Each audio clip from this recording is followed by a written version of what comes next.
from what you said, so there are category assistantships and research assistantships, like you said. Yes. Now, I think to me, some of the things that cause panic, a little bit of panic is, you know, oh, to hear that you're going to be a teaching assistant, to hear that you're going to Mhm. be a researcher, that you're going to be graduate assistant is quite intimidating. And you feel like, okay, what if I'm not cut out to do that?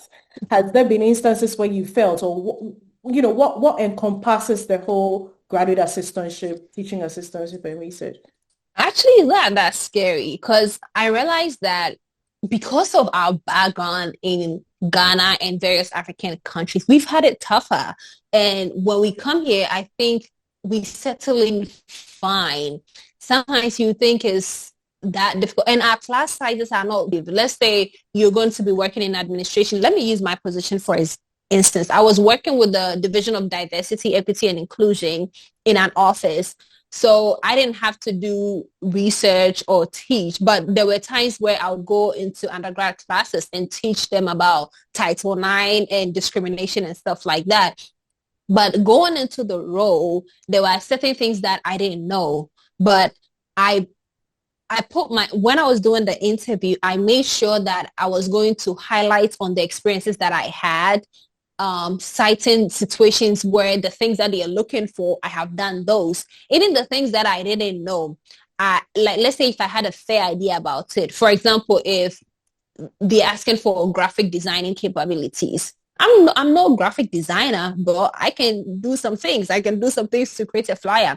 And when I got into that job, because they also give you autonomy to do a lot of things, I learned a lot of the things on the job.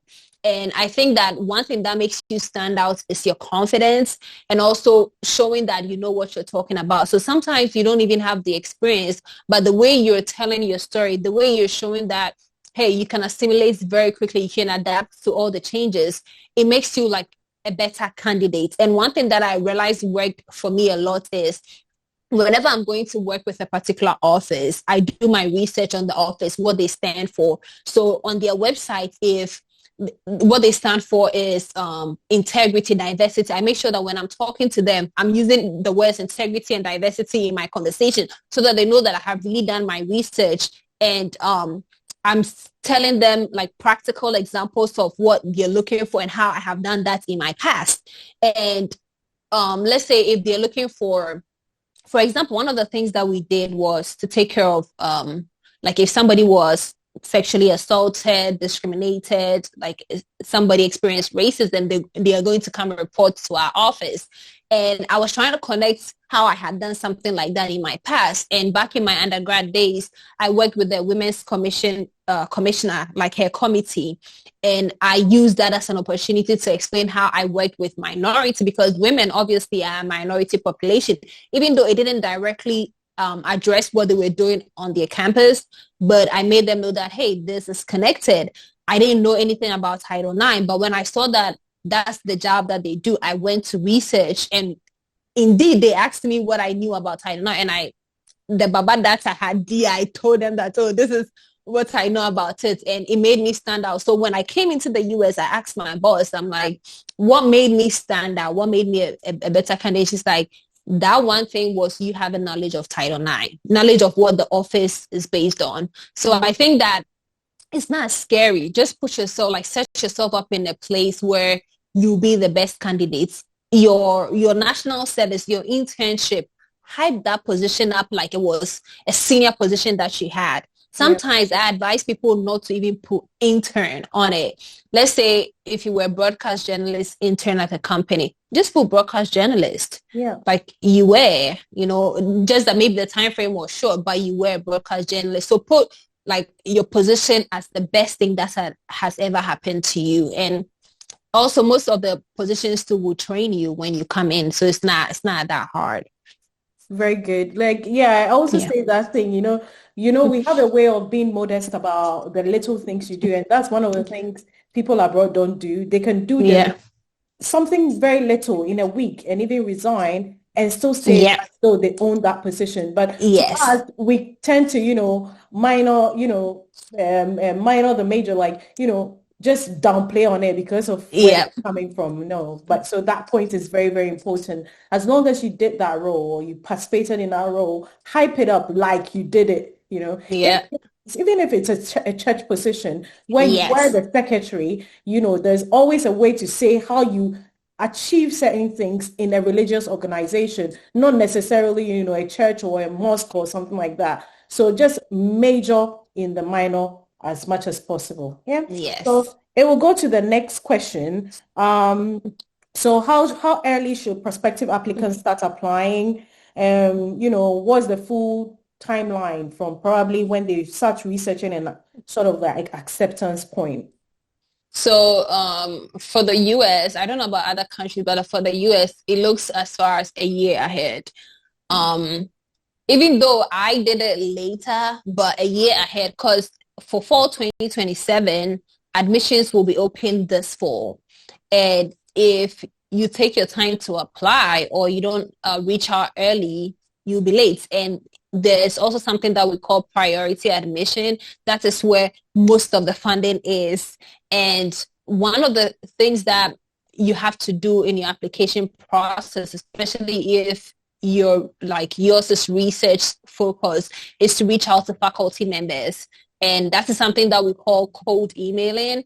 So you're reaching out to faculty members whose research interest aligns with yours, asking them if they have like spaces on their team that they could take you to mentor you, or even in your department. So let's say even if you're not research focused, you're reaching out to your department, asking questions, letting them know that, hey, my name is this. I completed this school with a GP of this. I'm interested in this program. I'm attaching my resume and my transcript. Do you think I'm a perfect match for your program? And ask like more questions that will bring you more insight. And then don't just go about asking any question, because most of the questions have been answered on their website. So do your research, and the things that you don't understand, reach out to, like, there's graduate coordinators, department heads. And this is why I think it's important to do this, because I feel like it makes you stand out. So for instance, from August, right? August 2026, you start reaching out to your department head, and in January, he sees your application. He remembers, oh, this is the person that I've been chatting with in email. They will remember your name. So I think it makes you stand out. It makes them familiar with you. It makes them know what you're about, how like you've been pushing. And from that time, you are able to prep yourself. And even now, before like the admission or the application season starts, I think you should get your resume ready, your transcripts ready. I mean, obviously now write your SOP, but you have an idea of what you want to write, because with statement of purposes, it like different schools or different departments will ask for different things, but you should be starting as early as a year in and making sure that you are looking forward to getting priority admission. Like you're putting in your application before the priority deadline is up. Okay. Talking about, I think one of the things that stood out with me was why a journalism course is a Master of Science. Because a lot of people over the years have had to argue that a lot of these funding opportunities are for STEM subjects. But I know Mm-hmm. that, okay, you're part of a whole GRASAC, a Graduate Students Association in the US, and you see varying number of different courses who Mm-hmm. are under graduate assistantship. So I want you to highlight them. First question is why journalism was a Master of Science course and not an MA? And Mm-hmm. are there, opportunities available for other courses, other non-STEM courses? Okay, so for graduate assistantships in the US, it applies to everyone. So even without the complexity of journalism being an MS, let's say you're doing a Master of Arts in English, you still have the opportunity to get a graduate assistantship. And one thing that a lot of people have not tapped in yet is most of the time when we are looking for graduate assistantships, we are looking for it from our department. And sometimes you may not get it. So that's my case. Like in my department at the time, like because of the after effects of COVID, my school was going through funding cuts. So funding in my department was limited. So I looked externally. So I looked outside of my college you can go to different academic college, you can do different things. So it doesn't necessarily mean only for STEMs. I mean, obviously for the STEM, they get more of the like the research grants, and so they'll get a lot of opportunities, but it's not restricted to them once you know where you're looking, because as I mentioned, like there are three different types of graduate assistantship: the teaching, the research, and the one that you do administrative work, like service assistant. So with that, you're working in an office. You don't need any complexity to be able to work in those fields. And on the subject of MS journalism, I have no idea why they said it was an MS. I mean, obviously you would think it would be a Master of Arts, but I think maybe particularly because it was more technology focused, maybe that's why. But obviously I've seen so many other schools in the US that their journalism is an MA. So I never really went deeply into why, but I mean, it was fancy to me that, hey, I'm doing MS, MSJ. So I was just excited about it. But in a nutshell, I'm going to say that regardless of whether you're in STEM or not, you will be able to get it. Because now in most of the fields, because they are also setting you up for a doctorate, there's research in all those fields. So as long as like you're getting into a professor's like team, as long as there's funding available, you should be able to get it. If you're not getting it from your academic departments, look at residence life. You can be a resident assistant and they can take care of your tuition. They can give you accommodation. You can work with the dining hall. You can work with athletics. Like there's so many offices. You can even work with the international students office. There's so many offices that you'll be able to get funded from. And if you don't look, you wouldn't even think that, hey, there's funding here. And nowadays, like especially those of us coming from Africa, we are kind of like, oh, when we think about LGBTQ issues, we are thinking twice about it. But there's so much funding in these like understudied areas and the places where lots of people don't want to go to. But if there's funding, go for it. For me, I'm like, if this is advancing your career and your academic goals, go for it. Don't think about anything else. Lovely, lovely. Just to highlight to all participants here, there's going to be a demonstrative session from a novice point on how to get this graduate assistantship. So I'm just going through a series of questions that would, make the demonstration easier. So when she's demonstrating and she's calling graduate assistantship, you understand what she's saying. When she's calling GPA, English proficiency and all of that, you understand. So we're just going through a series of questions. In a couple of minutes, she'll share her screen on how to start from the basics, how to apply for scholarship. So that leads me to my next questions that, okay, so what documents would one require to have prior before starting this whole scholarship journey? Okay, so you're going to need your transcripts and or your certificate. Sometimes some schools will ask for your certificate, others won't ask, but your transcript is the most important. You're going to need a statement of purpose or like an essay. Other schools will ask for both, like a personal essay and like a writing sample, but just put at the back of your mind a statement of purpose. You're going to need recommendation letters. You're going to need your resume. So I've mentioned 4. And you're going to need test scores if applicable. Some schools will ask you for maybe GRE, GMAT. Others will ask you for English proficiency test. Others too, because you're coming from like an English speaking country, you wouldn't need that. So on the basics, I think you're needing those 5 I have mentioned. Yes, those 5. And any supplementary documents that she has. So for instance, because I was coming to study journalism and because I had worked as a journalist, I had like pictures of myself, videos of myself, because sometimes when you're filling your application, there's a portion that asks any additional document that you think will contribute to your application. So I ended up creating a drive and uploading it, and that also made a difference for me. Okay, lovely. Okay, so I think um, one of the other things that has been a huge struggle, I don't know how you dealt with that, was recommendation letters. Yeah, people struggle getting these recommendation letters. Did your scholarship ask for a recommendation letter? And what was the method at which you used to get those letters? Yeah. So in the US, right, because most of the scholarships are not applied outside of your main application, your recommendation as part of your application is what is applying to your scholarship. And if you're applying for an external GA, I have not seen them ask for recommendations with those things, but obviously they may ask for like a reference list and they'll reach out to those people. But let's say as part of your school application, you need recommendations. One thing that worked for me was I kind of have some type of relationship with my professors, right? And I think when we go to school, that's one of the things that if we don't have to burn bridges, like you have to be in their good books, even if it's just for your own good. Like if you have to fake smiles to them, fake it because you're going to need them later on. And another aspect of recommendations that I think people don't explore much is their professional recommendations, because when you're going into grad school, it's not only about educate like school, it can also be about your profession. So let's say you've got one professor, the other professor is not responding. Do you have a supervisor at your workplace who can put in a recommendation for you, like reach out to them?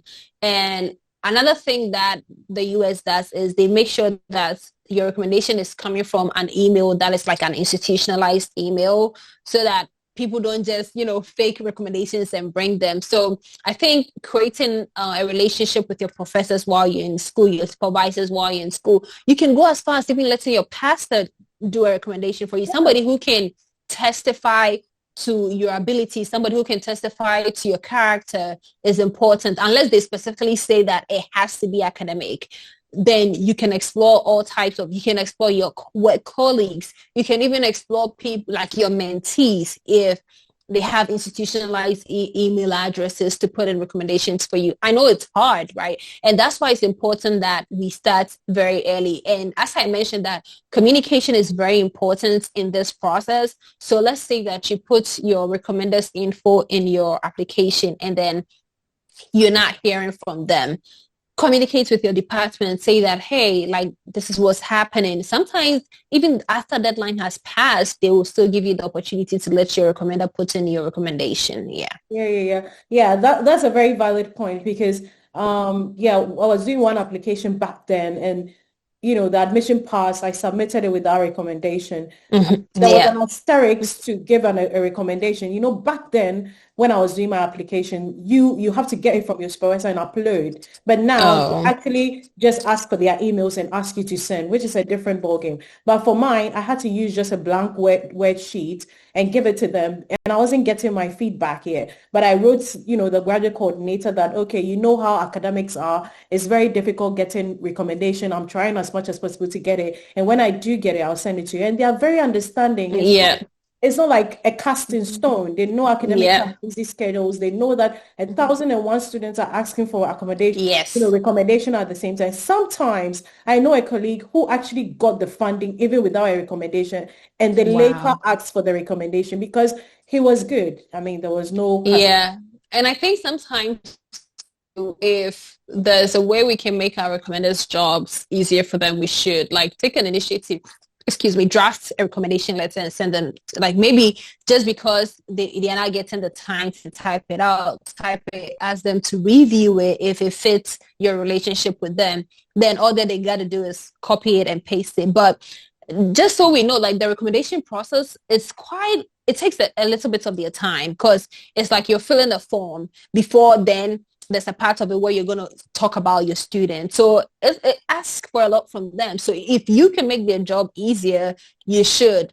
And don't go and say things that didn't happen between you guys. So if, let's say, for example, I'm asking my professor to write it and they haven't had the time, I can write something up and send it to them that, hey, does this reflect our relationship? Then you could just, edit it and then submit it. Yeah, lovely. So now we are going to go to the demonstration session. Okay. So I'm going to give Sewa a minute to share her screen. So for those that are just joining us, we've had a brief into what scholarships are there in in the US. She made a point that most of the fully funded scholarships come in the form of graduate assistantship, research assistantships, teaching assistantships, or serving assistantships. So those are the keywords you need to use when you're searching for scholarships, fully funded scholarships in the US, because that's the component it comes in. She also made mention of the documents that are needed, to apply for this scholarship. She also said that some of them, cover tuition fees and also do cover your living expenses, which can cover your accommodation. Some of them don't come with just a little bit of living expense package, but then accommodation, you've got 20 hours to also work. But I mean, hey, it's always good to have, the programs that fund for all your tuition, because you don't know, it's already difficult living in another country without anyone else to turn to.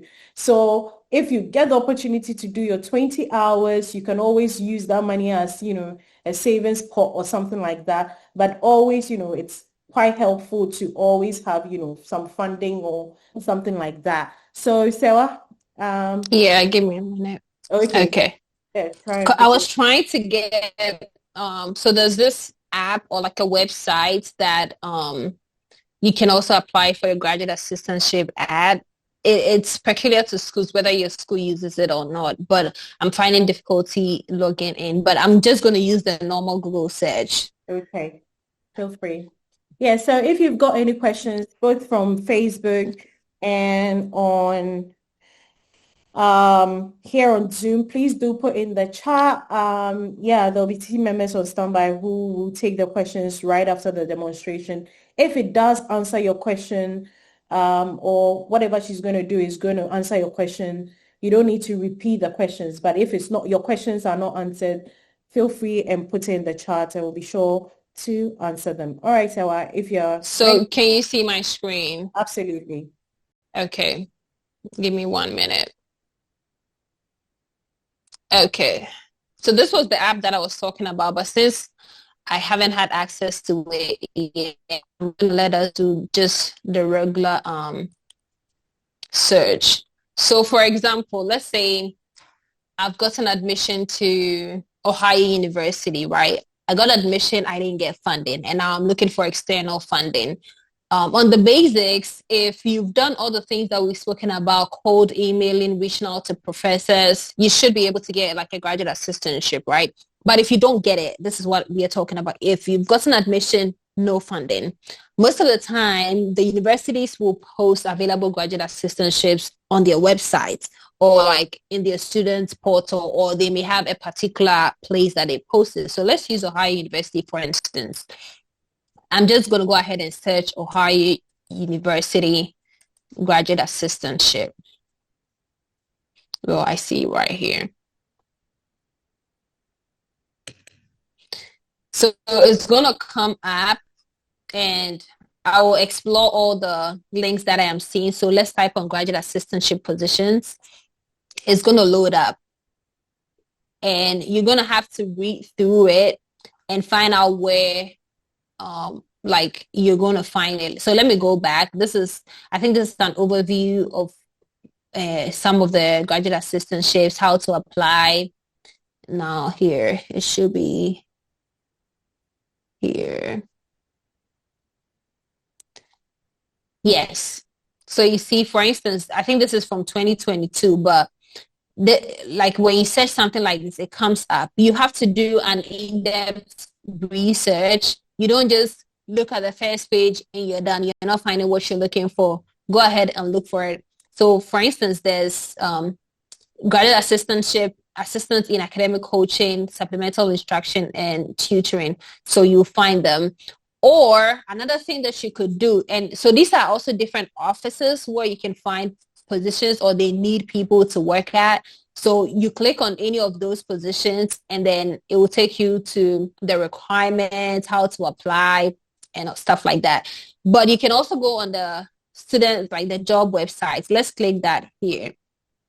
Or you could just type it into your search box, student job opportunities at Ohio University. So this has, so we are going to click on student jobs instead.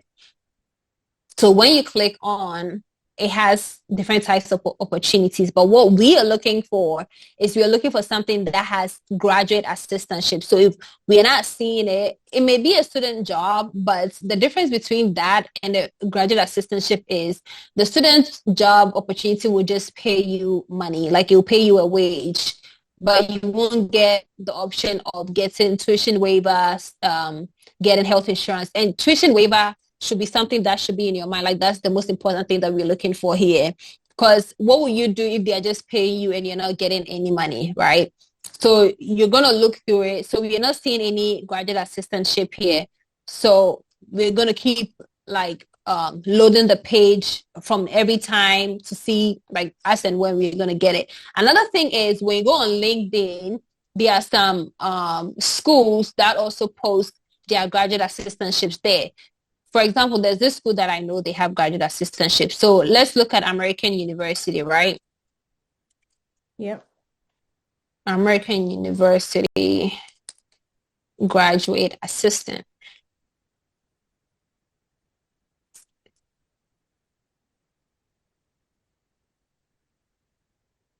So you see, here is roles by department.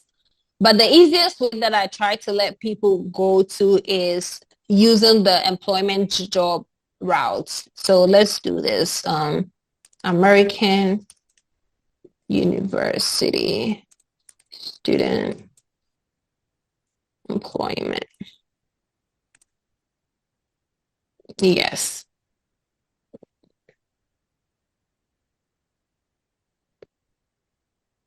Or let me use the career page. University career.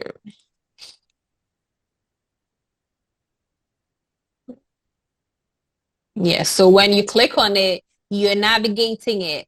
So when you're navigating it, you can click on the one that says search jobs for faculty, staff, and students. So to our left, it is right here. I just want to find an example of graduate assistant and show you what it looks like.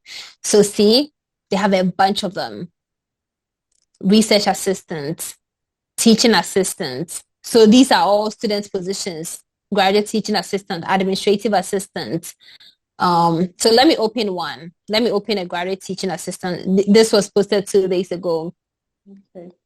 Yeah. And so when you're looking at it, we are looking at the description, the summary description. So this one is a TA for the mathematics department. So if you look at the description and the functions and you qualify for it, even if you're not in the math department, and unless they specifically state that they're looking for students who have been admitted into the math department, apply to it if you think you can do it. Because most of the time you won't even need to like teach, you may just end up grading. But when I see a position like this, it says part-time and it says 3 hours per week. I don't want this because 3 hours a week is not enough. I am looking for something that will give me at least 20 hours. I mean, 10 hours will do, but I'm looking for at least 20 hours so that my stipend will be more and also my package may be 100% package. And when you're reading too, you're making sure to read to know that it is qualifying you for the tuition waiver. Some of them will specifically tell you that it does not qualify you for a tuition waiver. And so let me find one that is more general. Let's see.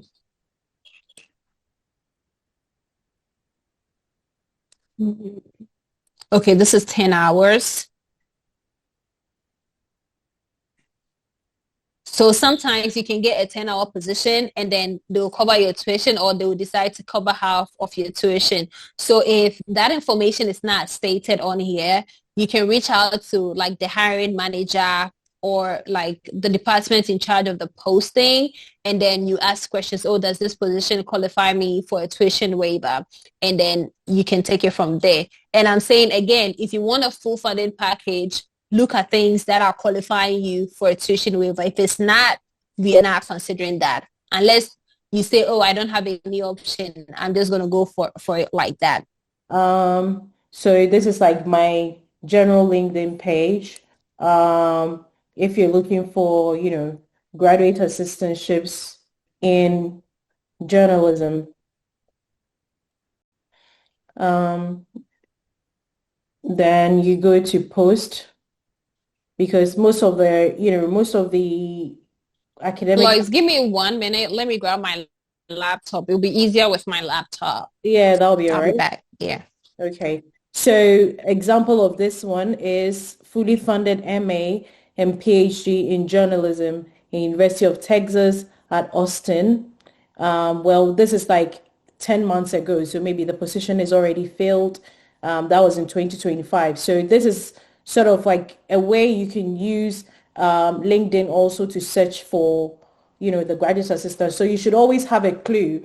Like what I tell my mentees is that write it down, write graduate assistantship, teaching assistantship, or research assistantship, because that's mostly the terminology used for scholarships in the US, right? So unfortunately, this is like closed. But imagine if every day, what I tell my mentees is that every day make it a habit to look for the opportunities online, like what she's doing. You have to go over every blessed day, try and scheme, even if you have to give 30 minutes or an hour, try and scheme. Because of course, if this opportunity was open a day before or two months before, you will find it. And that's like a fully funded MA and PhD, something like that.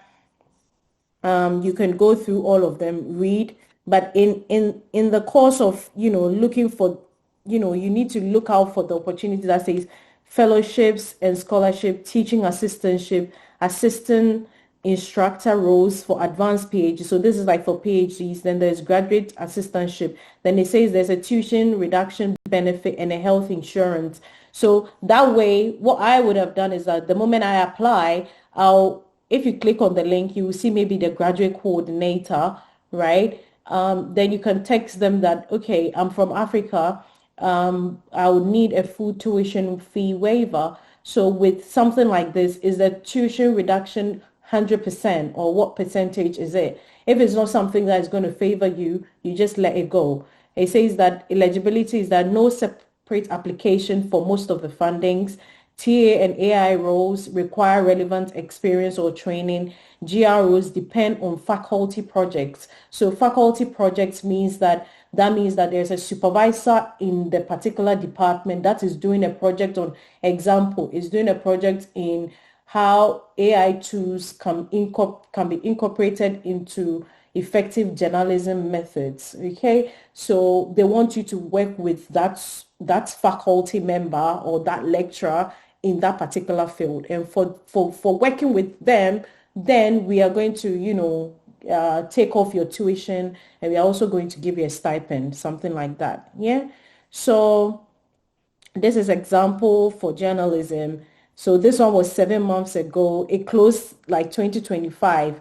The deadline has already closed. But imagine if you had found it like the time it was opened.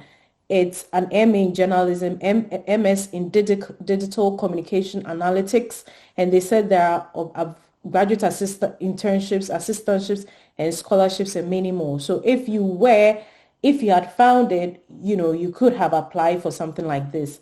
So I'm going to use another example, like um, one of the things so I do say is that, you see, in terms of the journalism, when we put journalism there were some that came in terms of communication. There was some that also came in terms of maybe communication analytics, because journalism is not the terminology they use in the particular school. So you need to be able to find certain terminologies they do. And some of the ways to find them is using keywords.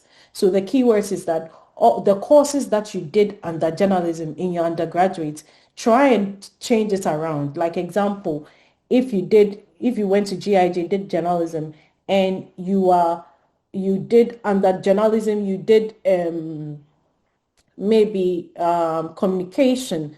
Now come and look for graduate assistantship in communication instead of the word journalism. Do you understand? So change the names as and how you want to change it, just to be able to fine tune your search. Now the reason why I'm using all these courses are because I know that when I go to the STEM field, they will come up. But I also want to prove you guys wrong that in terms of other courses, graduate assistantship, teaching assistantships are open to all. They don't discriminate, whatever it is or whatever. Yeah. So example, this is saying that join us on an upcoming virtual information at University of Florida Business School on and meet the graduate team. So with that, when you attend the information session, this was posted 5 days ago, you can ask them about like, the graduate assistantship roles, whether there are any graduate assistantship roles to be able to serve on the spot. So you can attend sessions like this. You can look through way down. Sometimes if you search maybe business administration and you are not finding because maybe the name of the course doesn't exist, maybe change to accounting, change to something you did under the business administration that is not like the name, okay? And look through whether you find any opportunities. And this is just because I'm using, I'm using LinkedIn. I just want you to understand the power of the LinkedIn you have if you are not doing the Google search or the way that you have. So this is like a fully funded opportunity, but the deadline has passed, unfortunately. It says scholarships are available, but full tuition fellowships are also available. So depending on which one you go for, also, graduate assistantship awarded to 50% plus of students are also available. So if it is something within Masters of Accounting you want to study in North Carolina, you can also look for that. Yeah. And also, yeah, so that's an opportunity that is open. You put it down that, okay, I'm going to apply for such an opportunity. You go through, keep scheming and sketching, scheming until you find one opportunity or two opportunities, then you give the time and do it every day because every day the opportunities open and you don't want to miss anything. So before you sleep, anytime before you sleep and you're lying on your bed, you go on LinkedIn or you use how she also taught you or the different ways and try and find how to find things. I think this person even did how to create a strategic list of schools and graduate assistantship. Yeah, I advise my mentees that always have a book. If you are also good with Excel sheets, always have an Excel sheet, the name of the school, the program, what opportunities that they are finding, and add the link so that you always come back. Do you want me to? Are you okay? Yeah, I know this camera is a little messed up, but That's all right. let's see. I'll So stop. do I have access to share my screen now? I think so. Okay, perfect. Yeah. Um, All right. So, can you um, guys see my screen? yeah, it's starting to share. That's what it tells me. Yeah, we can see it. So now this is how the handshake looks like, right? It looks like on a computer. So for example, because this is connected to my old school, it's a West Virginia account. So I'm looking for positions on West Virginia University campus. So let me just type graduate assistants. Oh, and before that, I would need to you see, there are a lot of there's a location here. I can select the type of location that I want. I use the filters and I select which collection that I want. Um, so if you want this is after, this does not matter. We are now, this will not matter. This will be after school if you're looking for ones that is open to sponsorship and stuff like that. I'm trying to find ones that are for only West Virginia University. Give me a minute, okay? Boys, give me a minute, okay? Okay, that's fine. So while she's trying to, sort it all out for you, just to be able to give you like the reason we're doing this like very live demonstration search is so that, we don't just leave you with information to leave you on your own to go and find. We wanted to give you also yeah, we wanted to give you like real life situations on how to find them. Sometimes, it doesn't really go like very straightforward, but you need to like be very hell-bent on what you want to find and, like find it personally. So, yeah, if you've got any questions so far, do put it in the chat as well, and we'll be more than ready to take them. So someone is saying, okay, I could just take some of the questions. Someone is saying that talking about cold emails, most times replies are not gotten regarding assistance. position? How should one go about it with sending reminders, and what prompts should be included in cold emails to get feedback from professors? Okay, I use this approach, so I can also talk on that, although I didn't go to school in the US, but I still use the cold email approach. And the thing is, there's not one, like it's not a set in stone. Sometimes you do get feedback from the supervisors, sometimes you don't, but more often you need to email as many faculty members as possible. Now, one of the ways I would go about answering a cold email, and I'm saying it on top of my head, is first introducing myself. So I'm going to do a very, a short cold email in my mind right now. Maybe, dear Doctor, dear Professor Gatwick, my name is Lois, a current graduate of University of Ghana, who studied, and I'm not saying sales, I'm just giving you an overview, who studied materials engineering with a maybe 3.65 GPA. Now, the trick about it is that if your GPA also wasn't that strong, you don't want to mention it, which you can just mention which graduated as top 10% or top 20% in my class.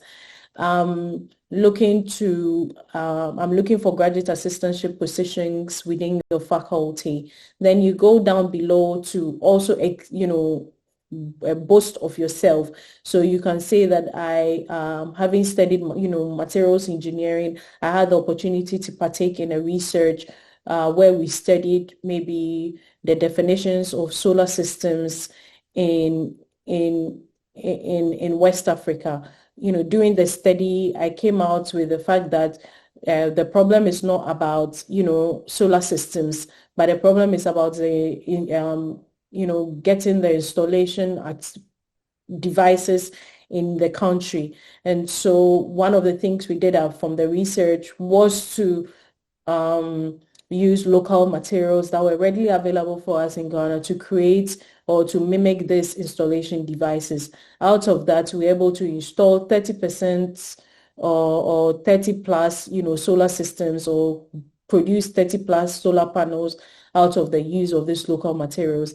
And during the course of this project, I gained insight in project management. I gained insight into research into using local materials that were readily available to me, and I'm ready to bring this expertise on board in your department or in your faculty, from a bit of research into your faculty or your research group. I realized, you guys have a huge study into the use of solar panels for maybe piezoelectric devices.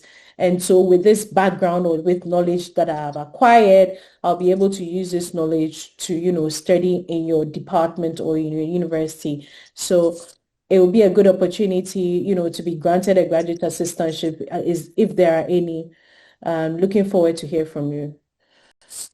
Yeah, sounds great. Unfortunately, I Yeah. am still unable to get into the handshake. So this will be the opportunity that if you apply to a school and you end up having to use handshake, please reach out to me. I'll give you a personal tutorial of how to use it. Because unfortunately, for some reason, I can't log into my account. Okay. So Yeah, I mean, with this prior knowledge, it's important that you made mention of the fact that, okay, we can use, graduates, you can search for the graduate assistantships on Google.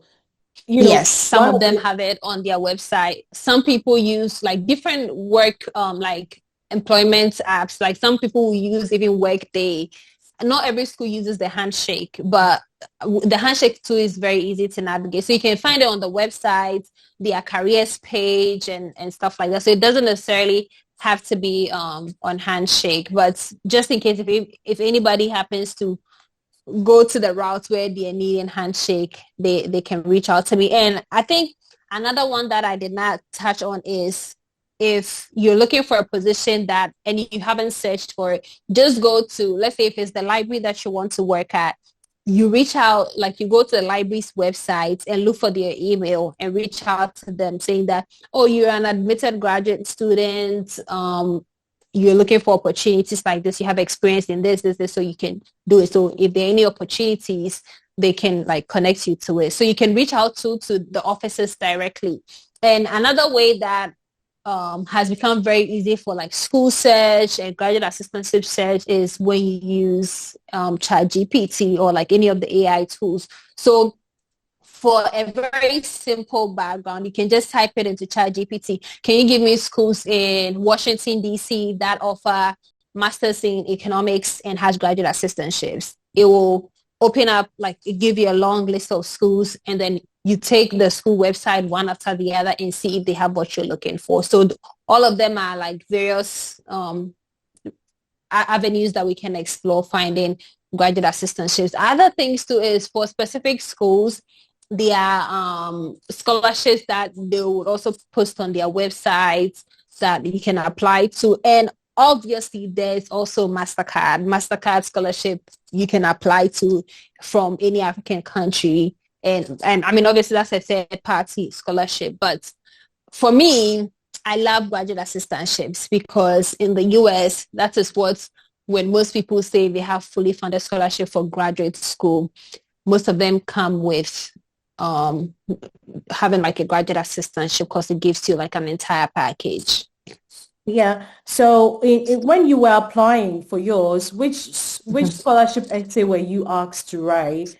Um, Okay, so for the school's application, it was just the SOP and they asked for a writing sample. But for the writing sample, unless they specifically state that, oh, this is the subject we want to write, like we want you to write about, you can use your undergraduate thesis. Like you can submit any undergraduate assignment that you did. That was like a writing sample. And before you do that, you can also go ahead and ask the admissions coordinator that, hey, with regards to the writing sample, does this qualify as a writing sample? Am I able to submit it? And they are most likely going to say yes, and you will submit it. Others too will give you a prompt on what they want you to write.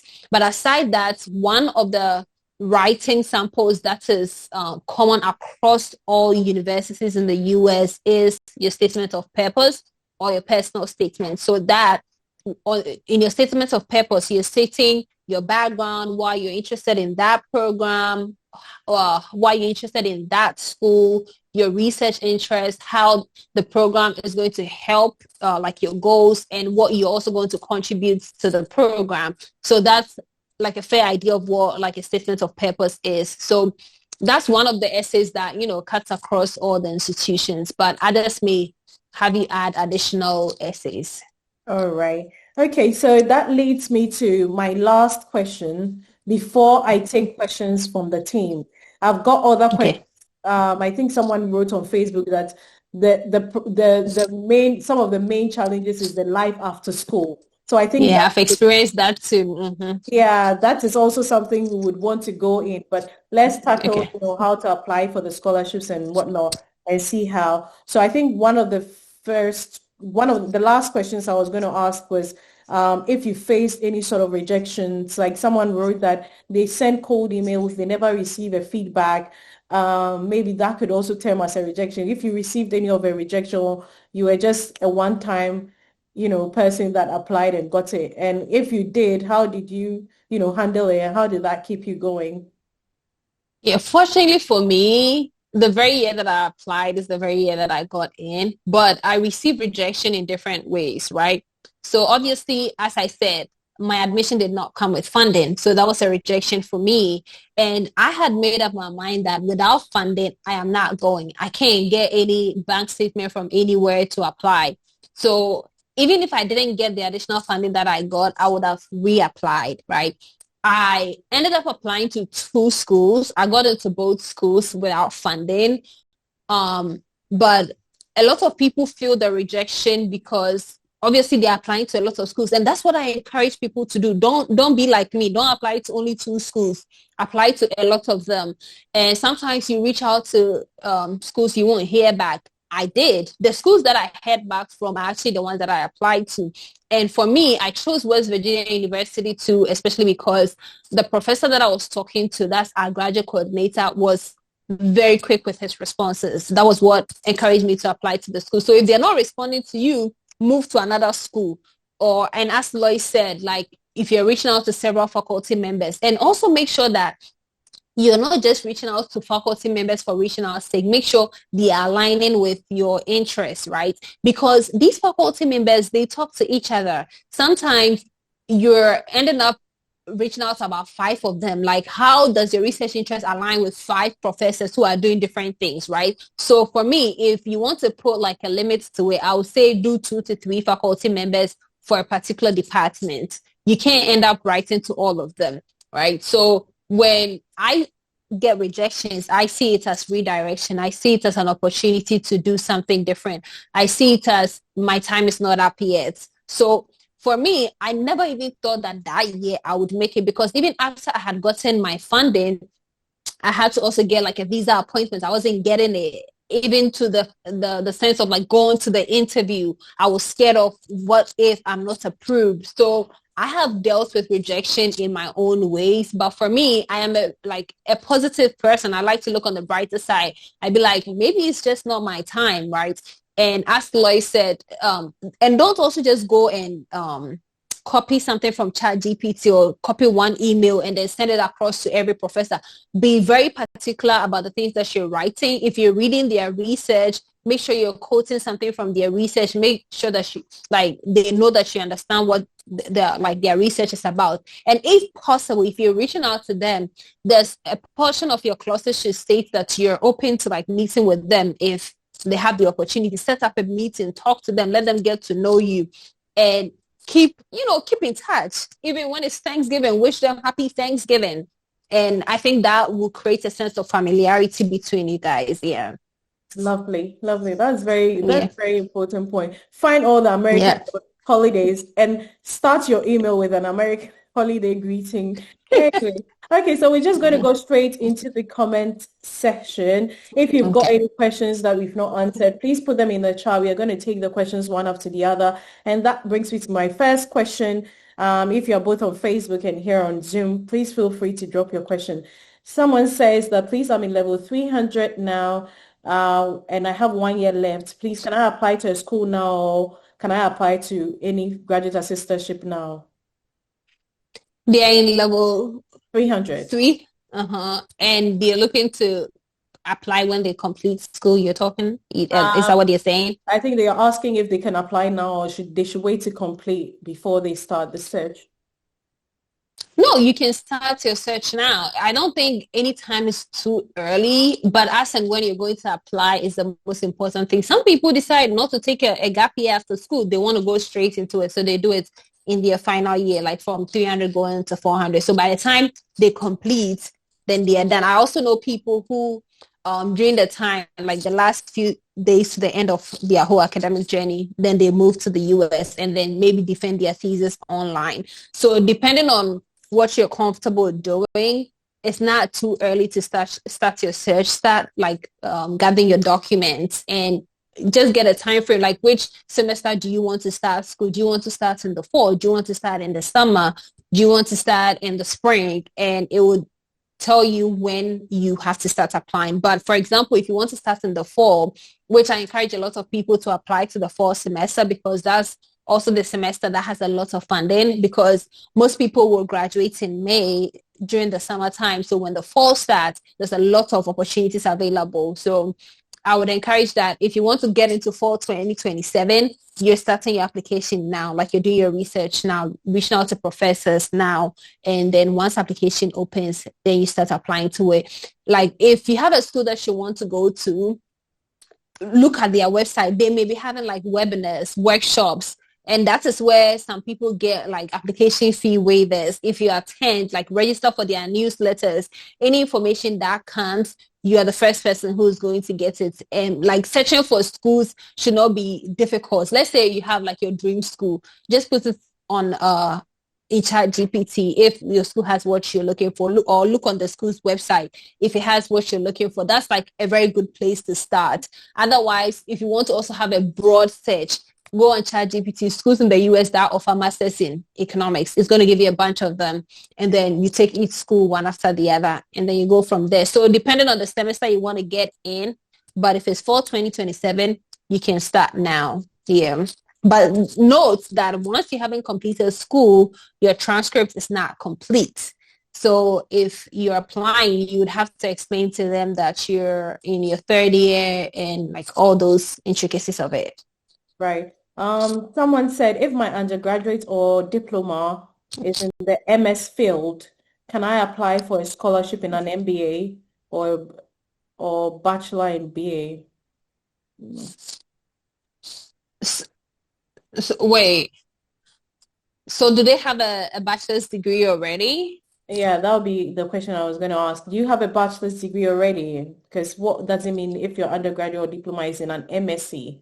Because MSc is like a Master of Science. Yeah, because if they're talking about whether they'll still get funding if they're switching fields, then yes, you'll still be able to get fund. Let's say you did an MA, you're going to an MSc. No, you did a BA, you're going into an MSc. Once you're getting into the program, you should be able to get scholarship. But unless that's not what you mean, if you're able to unmute yourself and tell us what exactly you're trying to say, we can give you more in depth. Yeah. Yeah, if you want to, unmute yourself, just lift up your hand and we will meet you so you can ask a question. I think someone also said that as a member of the LGBTQ myself, can you elaborate more on how there are a lot of more funding in that angle? So, for instance, almost every university that I have come across has an LGBTQ office, like an office dedicated to the community. So, if you reach out to such an office to ask about opportunities for graduate students that they have, they will let you know. Or if you navigate to their website and it's there, they will let you know. Also, even on Google, like there's a wide range of like LGBTQ organizations that are offering grants, like offering scholarships. So even if you're not getting like a graduate assistantship, you could get like a fully funded scholarship from such an organization to support you to go to school. So it all depends on how much research that you put into it. Someone said, I am an undergraduate. How do I apply for the US government scholarship? I do not have a lot of knowledge on how to apply for the US government scholarship, but you can go on their website, Education USA, and they should have information there for you. But the routes that, let's say if you're an undergrad, you're trying to come to school in the US, I would advise once you have like your transcript, you have your WASI results slip, you have your recommenders in check, you have your resume in check, then I would encourage you to write the SAT and have very good grades. If you write the SAT, it's going to boost your chances of being able to get a fully funded scholarship. And it also depends on the school, the essays that you write. Most undergrads in the US, they apply with a common app. It allows you to apply to like a lot of schools at a go, but also you can apply to each school one after the other. But the SAT is very important, especially for us international students. Okay. Someone from Facebook is asking, do I reach out to a professor into brackets cold mailing, see their response before applying for the admissions? Yeah, that's what you said. Yeah. Yes, most times I would advise reach out first before you apply, especially if you're trying to get on this professor's research team. Your admission, like some schools will specifically states that your admission is dependent on whether you're getting what do we call it, a mentor or a supervisor, like whether you're getting a supervisor. So if that's what the school is saying, then you should do that. But if the school is not saying that, you should also weigh your chances as to am I willing to apply without hearing from like blind applying, which you're more likely, you could get admission, but you're very unlikely to get funding from their research team. But one, if you lock down that, hey, he says he has a team, he really likes you, he wants to have you on his research team, so he will encourage you to go and apply. And one thing that sometimes we forget is these professors are the same people who sit on the admissions committee. So if this professor knows you, knows your capabilities, they've spoken to you, they are more likely to vouch for you. Do you get it? So I encourage that. Other people don't do it. They just go ahead and apply. So wait, which one are you willing to sacrifice? Will it work for you? So, but if you still have the time, I would advise you do the cold emailing. Right. Someone else asked that I applied this year to US, but had all my applications rejected. I got my application documents all reviewed before applying. I got some positive feedbacks from my cold emails. What would you suggest I do different this year so that I can be more competitive? So I don't know. I mean, excuse me, obviously you're saying you put in a very good application. So then it comes to the complexity of maybe there was a very highly competitive applicant pool. And sometimes you may just be on the line. Sometimes it's not that you're not good enough, but other people are very good. Like all of you are good, but at the cutoff point, you didn't make it. So you may be good, but you just didn't get through. Like after coming to the US, I've applied to certain schools that I didn't get in, and not because I wasn't good enough, but because they were taking only a certain number of people, and maybe other people had more experiences than I did.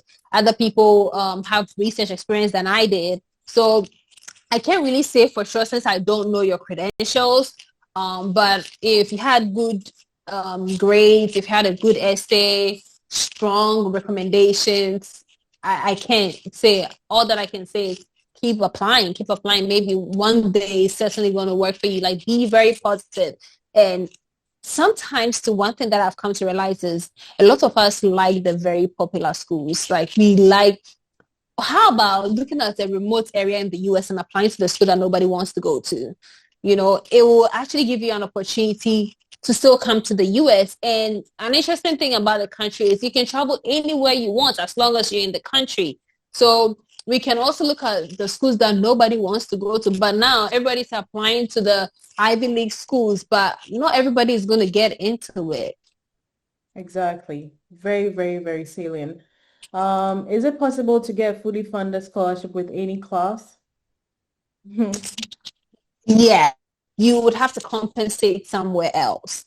You have to compensate with your experiences. You would have to compensate with your SOP because sometimes some people make bad grades not because they're not academically good, maybe because of certain circumstances. They lost a parent and Yeah. it affected the academics. So if you're able to sell that story in your essay, it will make up for that. If you're able to compensate with so much work experience, it may work.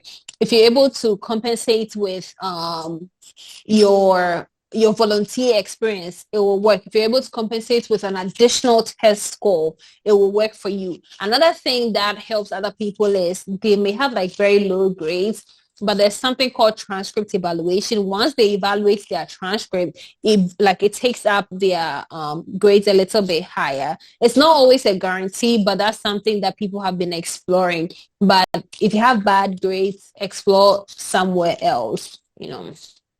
I'm a US citizen but have a Ghanaian bachelor's degree. What route should I take when applying for a scholarship?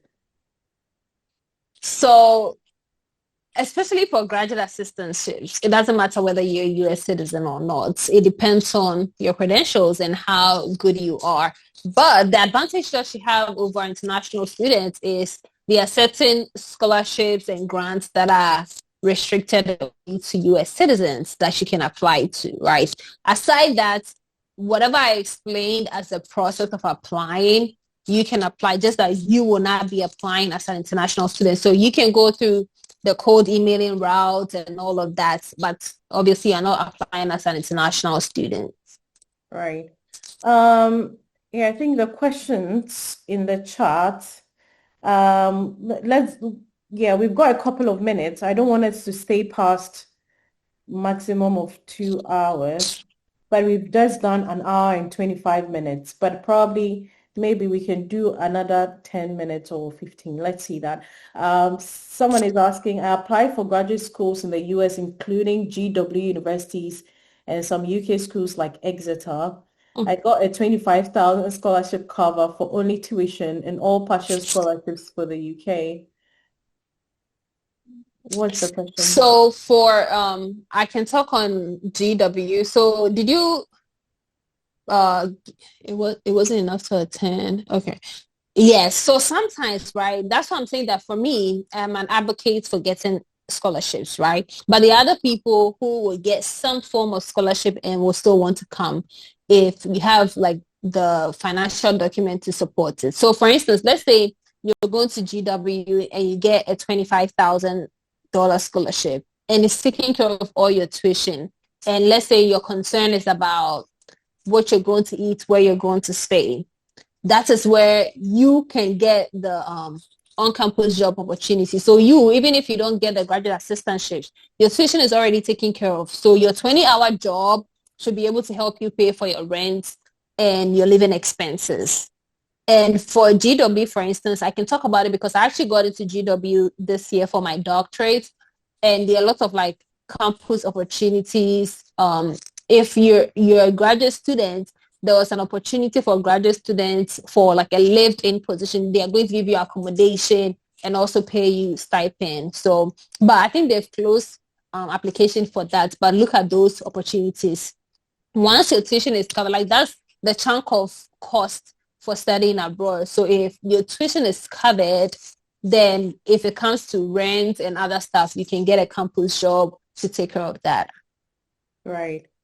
So just a series of questions I've got whilst we do wait for other people. Mm-hmm. There's still more room to ask your questions, so please do ask. If you also want to express yourself or, talk, you can just lift your hand and I'll allow you to come on.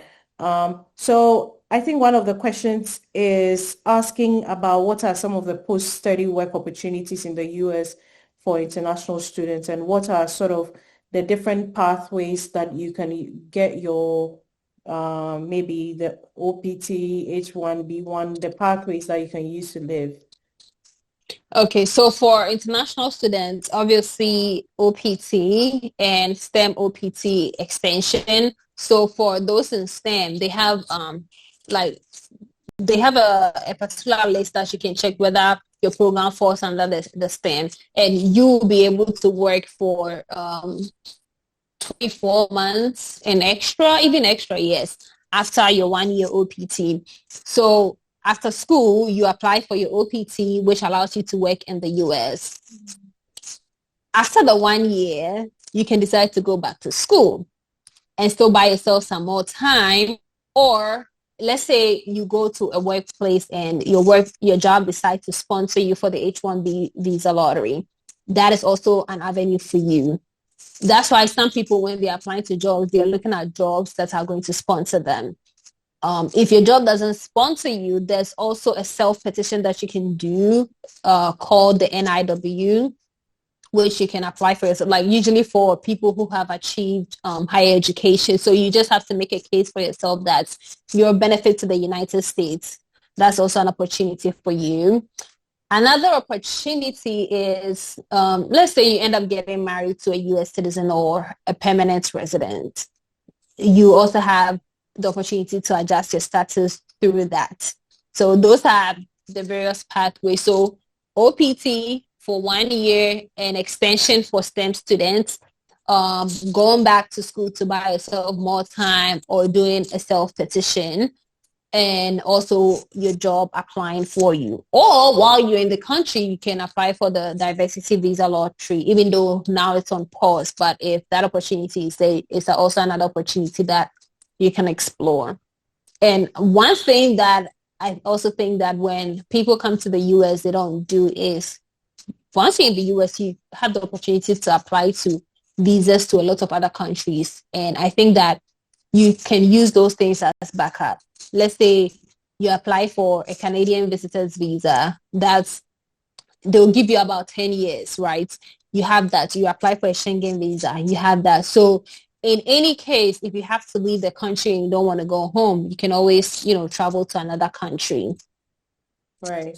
For the sake of the journalists on this platform, and I've seen a couple of people, and I kind of like know Mm-hmm. personal people on here. I can't mention their names, and also some of them who happen to be in other positions, but journalists.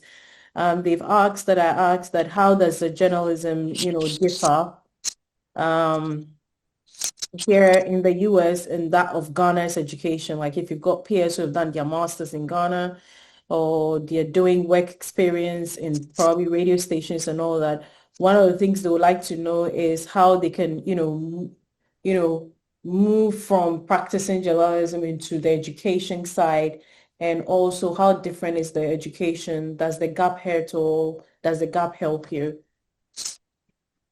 In all honesty, I think that it doesn't hurt because even though I had work experience in the journalism field, I didn't have academic background in journalism.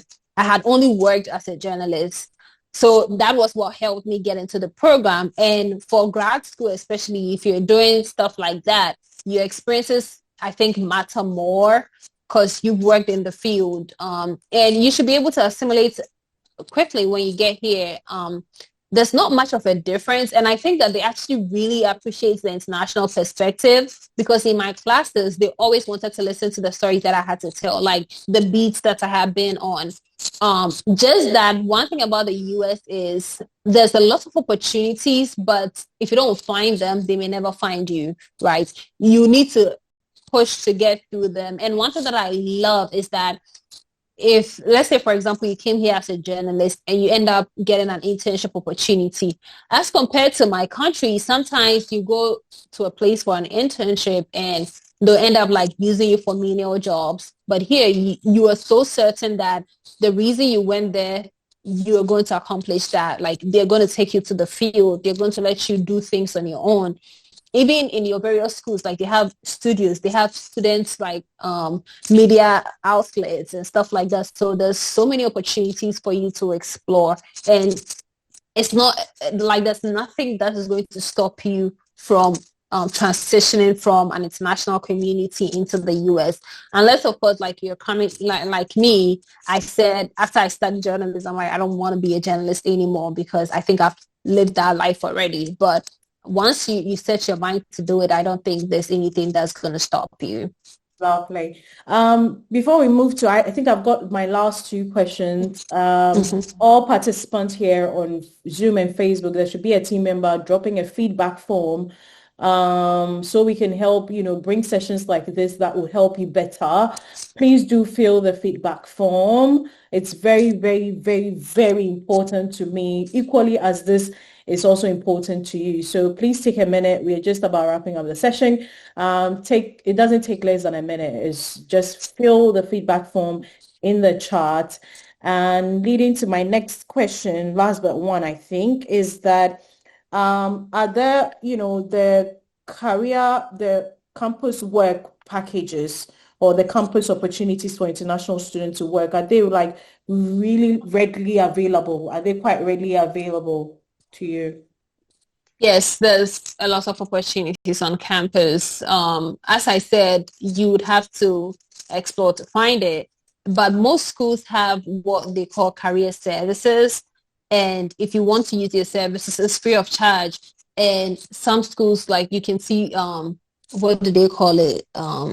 Job fairs. They'll bring job fairs on campus, different employers coming on campus. So they will send you those emails if you've also like subscribed to those emails, you're going to get it. So it's up to you to take advantage of those opportunities and attend these things. And some people find their jobs, others don't, but you're learning a lot.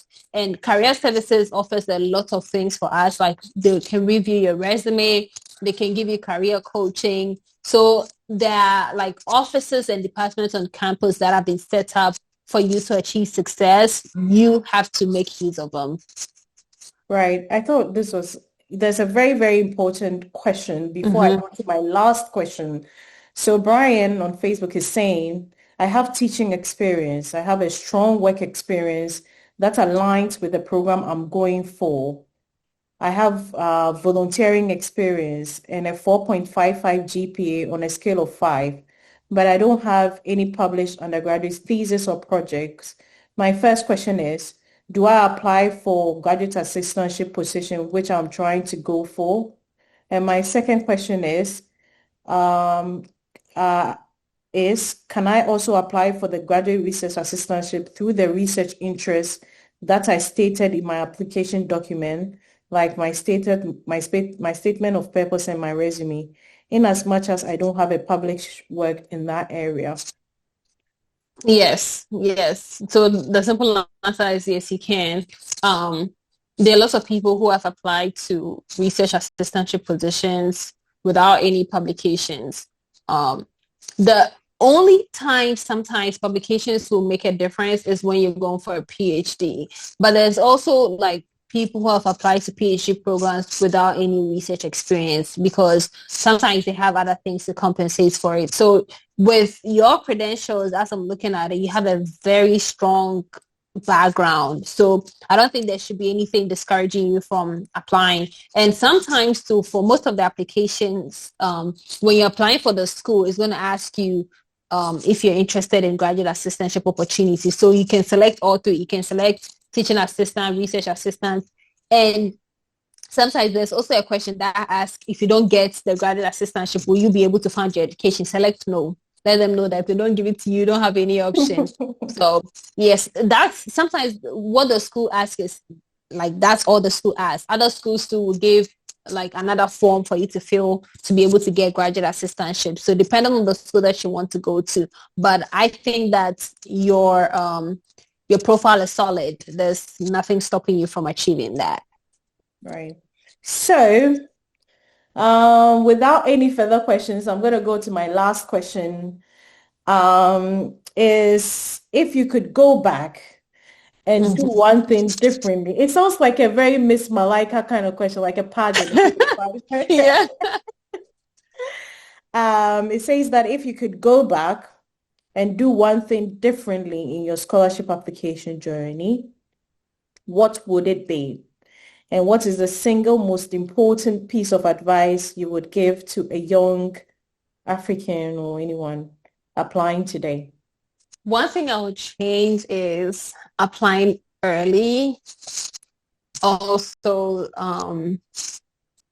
I mean, I obviously communicated, but I also applied to more schools if I could, because sometimes it's the money that prevents us, right? But I would also apply to more schools if I could. And unapologetically be yourself. Like whatever you think will put you in the best position, do it. Don't think about what other people are saying. So I would apply early and I also put in like my best efforts to do it. But aside that, there's nothing else that I regret doing. Oh, and another thing is talk to people. Sometimes because of our backgrounds, we think that, oh, we are going abroad. We don't want to discuss it with anybody. But I think that in this dispensation, there's so many people going through the study abroad journey, and other people have some information that we don't have access to. For instance, like when we were applying for our visas and we were not getting appointment dates, because I spoke to people, I realized that there's a whole group of people who are also looking for dates, and we joined forces and we're able to find dates for like ourselves. So talk to people. Don't like don't feel shy, don't feel like you're hiding things from people, and watch study abroad content. Like there's a lot of them on YouTube. Join sessions, make use of all the opportunities. Yeah, that will be my advice. Thank you so much. Honestly, like one of the fine brains I know on the streets is Sewa.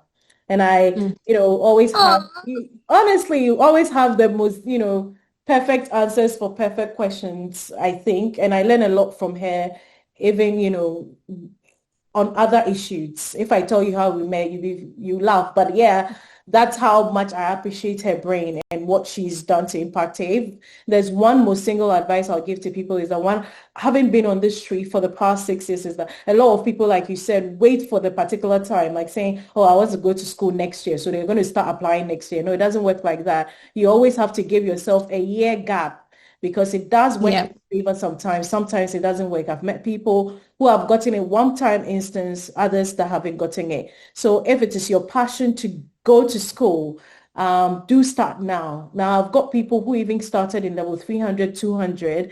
They just, learned about this, joined sessions like this, and also learned from other people. And they were, by the time they got there, they had their things on their fingertips so they could read.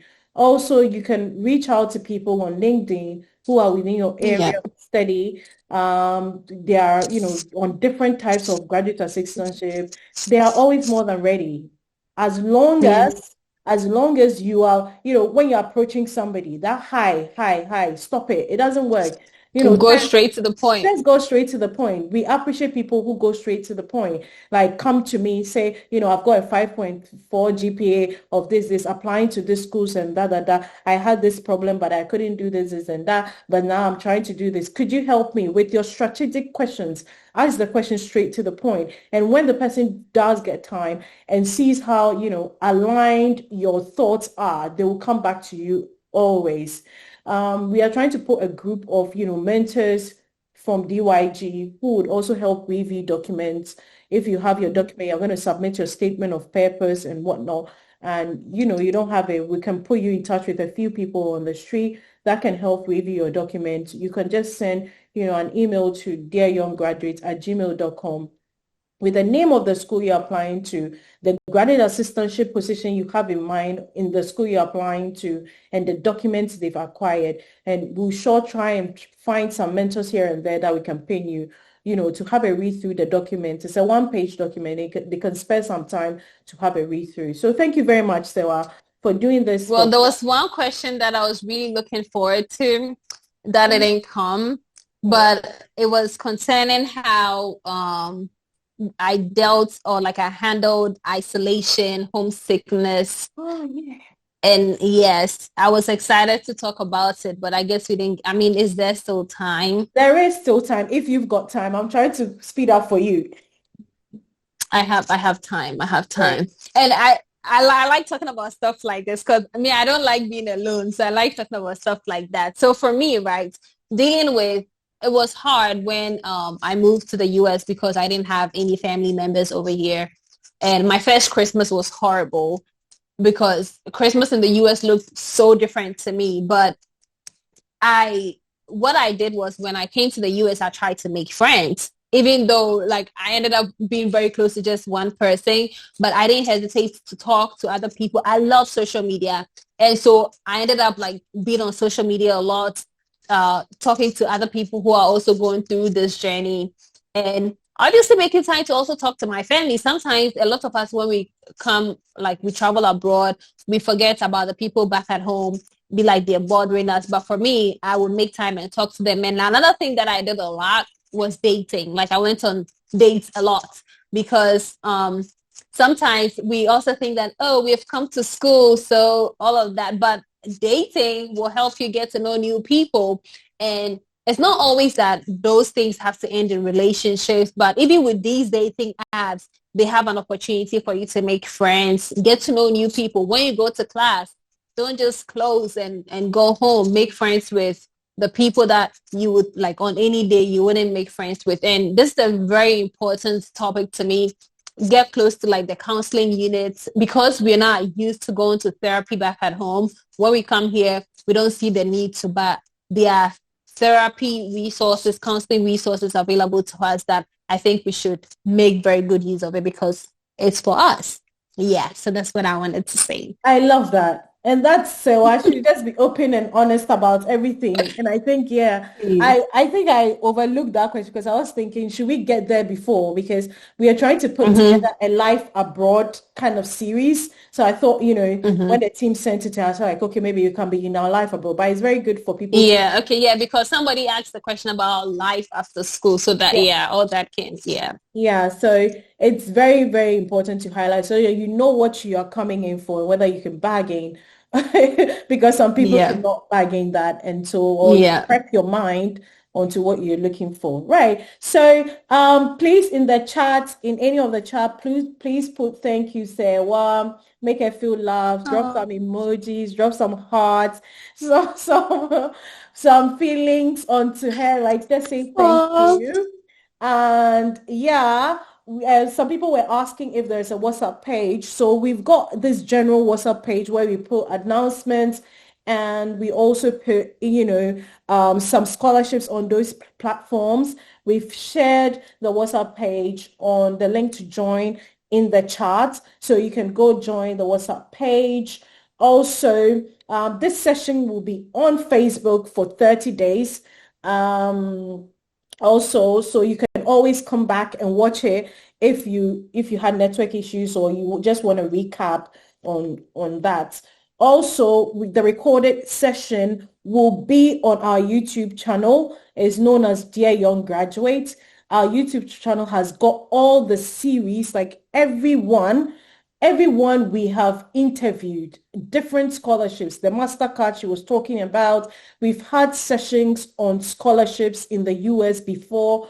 You can go listen to that session 2 years ago. It's still valid. So many series of different people on different scholarships on that platform. It's called Dear Young Graduates. Okay, so one of my team members have put our social media handles on there. So you can follow us or you can follow the YouTube. It will be there. Also, like I said, the feedback form is very important to us so we can organize sessions like this, know what you want, know what you're struggling with, and we can put a group of people to always come back to help you.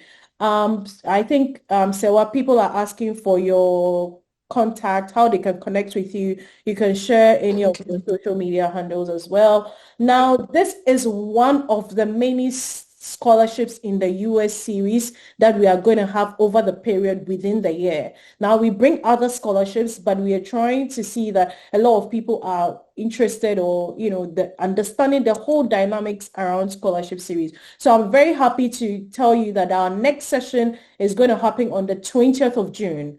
20th of June, same time, 6 p.m. with Edmund. And I'm laughing because Sewa knows him personally, and Sewa just worries him, and I hope you come and support him. But please, you can't worry him. You are not allowed to worry him on that platform. Yes, ma'am. Yeah, he's a PhD candidate as well, who is also, studying in the US, and he's also going to share his experience, his knowledge. Um, One idea is not in one person's mind, right? So we are, as much as possible, getting to know what other people and other means and what they've, studied and how they've come back. So we're going to have that session on 20th June, sorry, over the course of the years.